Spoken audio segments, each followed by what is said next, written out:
ऐसी ही कहानी की बात करने वाले हैं। ये कहानी है डॉक्टर रतन चंद्र कर की, जिनकी जिंदगी आप कह सकते हैं सेवा और हिम्मत की एक मिसाल है। और सच कहूं तो ये कहानी इस बात को साबित करती है कि जो असली हीरो होते हैं ना, वो अक्सर सुर्खियों से दूर गुमनामी में ही अपना काम करते हैं। और उनकी जिंदगी हम सब के लिए एक बहुत बड़ी प्रेरणा है। तो चलिए थोड़ा और गहराई से जानते हैं, आखिर कौन थे डॉक्टर रत्नचंद्र कर और ऐसा क्या था जिसने उन्हें एक इतने असाधारण, इतने अलग रास्ते पर चलने के लिए प्रेरित किया।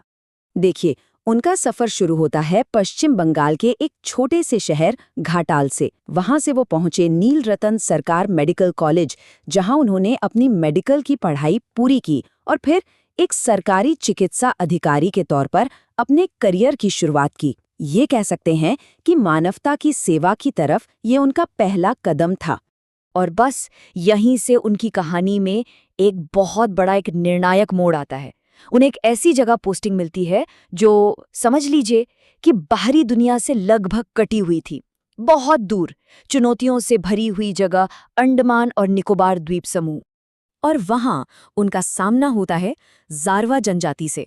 अब ये वो लोग हैं जो सदियों से बाहरी दुनिया से बिल्कुल अलग, अपनी ही परंपराओं के साथ जीते आए हैं।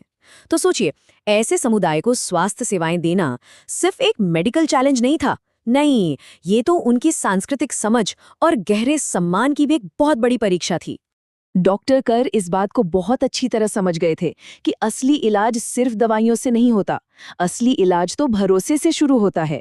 और इसी भरोसे को बनाने के लिए उन्होंने उस समुदाय से जुड़ने के लिए ऐसे कदम उठाए जो पहले कभी नहीं उठाए गए थे। और उनकी कामयाबी का राज सिर्फ उनका मेडिकल ज्ञान नहीं था। सोचिए, उन्होंने सबसे पहले जारवा लोगों की भाषा सीखी, लगातार पूरे सम्मान के साथ उनकी देखभाल की और सबसे जरूरी, उनसे एक पर्सनल रिश्ता बनाया। यही तो वो नींव थी जिस पर भरोसे का वो मजबूत पुल खड़ा हो पाया।